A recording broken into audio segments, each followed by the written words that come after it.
Màá make it fun.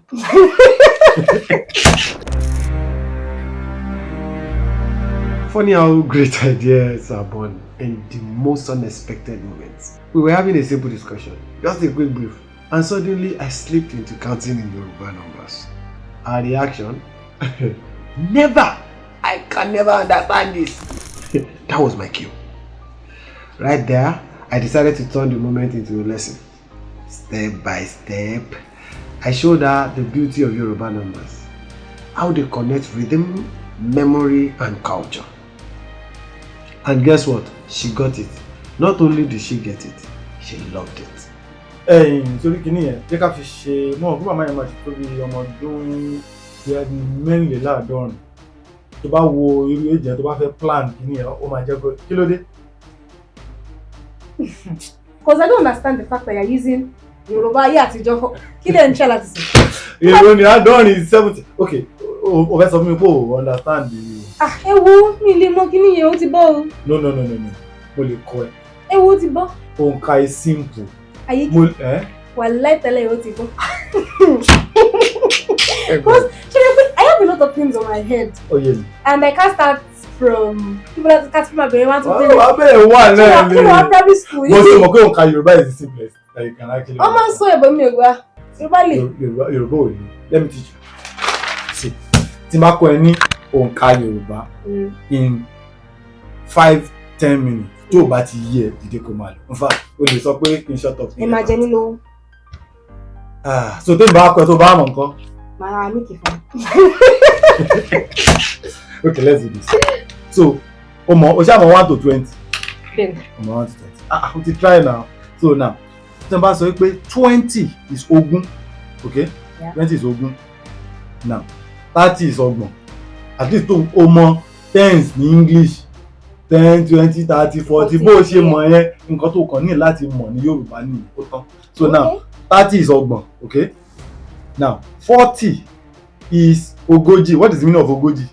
Ogójì is ogún. This is ogún. Ogún méjì. Okay. Edugono. So, you're trying to tell me that between 20 like mama ṣe gbogbo ẹ̀. Exactly. Loba So, tó bá mú irú 20 ogún nísìn ogún méjì ní ogójì. So instead tó máa sọ pé ogún méjì 40, wọ́n sọ pé ogójì. Wọ́n kàn ra àrànmọ́ ní Yorùbá ń pè. Wọ́n kàn ra blend ẹ̀ mọ́ra wọn ló fi jẹ́ ogójì. So, ògbélé ìsìn wọ́n wá sọ di ó. Oh. Ó ti yẹ. So now, ó ti wá di ogójì báyìí. So now, 50. No, má jẹ́ lọ 50. Let's go to 60.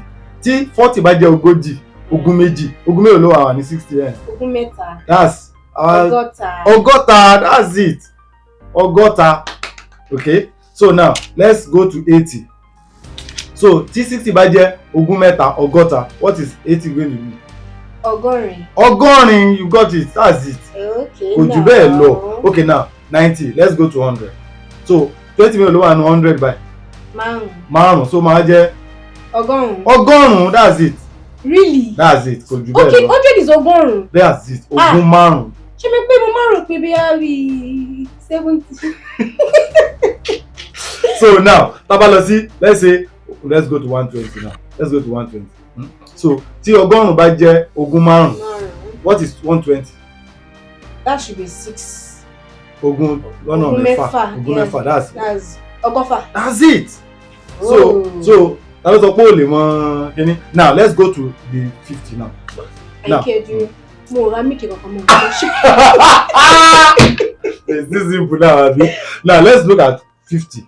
So a lè sọ wípé a lè omit it because ogún ò lọ nínú 50. Now tó bá sọ àádọ́ in Yoruba means -10. In òǹkà, sorry, it means -10. Okay. So now kó tó lè sọ 50 wàá sọ wípé 60 minus 10. Ó máa wá jẹ́ àádọ́ta. Wow. Ẹ jẹ́ àmàlò Yorùbá. So now 70 ní ìsìn máa wá jẹ́ what? 80 minus 10. Àádọ́je. 80 is ọgọ́rin. Okay, àádọ́rin. That's 70. Oh, 90 máa jẹ́ 90 máa jẹ́ what? Àádọ́rùn. That's it. 90 máa jẹ́ àádọ́rùn. The likes of this 20, 40, 60, they are very, very easy to know. Yeah, ọgọ́. Yes, they were Google. Odds one. Yes, the odd number. So, but it's simple now. Just minus 10 from the next. And the 10 that would minus is The next one, àádọ́ is minus. Tó bá ti gbọ́ àádọ́ mi pé 10 before 10 minus 10 yẹn. Yoruba dùn láṣà. That's just it. That's it. And 110 is what now? 110. Since this one is Ọgọ́fà. 110 should be Ọgọ́fà, Ọgọ́ àádọ́. Ọgọ́fà. Ọgọ́. So minus 10 máa wá jẹ́ àádọ́ what? Okay, àádọ́fà. That's it. Simple. Oh, I would have to minus 10 from this one too. You minus 10 from 120. 120. Okay, àádọ́fà. Simple. Àyíké ẹ̀gbá mi kì wọ́n rò.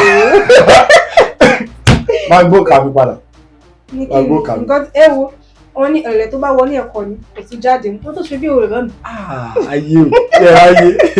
But actually, Yoruba is this simple. It's very, very interesting. That's it. Nítorí pé a kàn understand ẹ̀ ló ṣe ń jẹ́ wípé ó sound very difficult. If you get to know the techniques of this thing, you are good to go. That's it. Yoruba is actually very, very interesting and it's very easy to learn. Don't be like me that I was even saying Yoruba. Eventually, I'm getting to like it. So I feel with time and more practice, we get to learn it. Yoruba dùn láṣà, Yoruba dùn lédè, ó dùn gidi gan ni.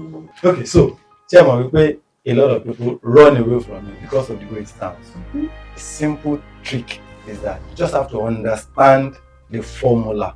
Once you get it, it's like math. In fact, it's simpler than math. Simpler than math because it's just calculation. And that's what we do on this channel. You have more questions. Are you like, who was running away from Yoruba? Now she understands it. Now she wants to learn it. I mean, seriously, it's not a big deal. Just join us and subscribe to our channel. Then you can learn more. Learn drumming, learn culture, learn number, learn Yoruba. This channel. I'm a Yoruba teacher. That's why it's easy. Seriously. I'll see you again. My name is Aige. Bye.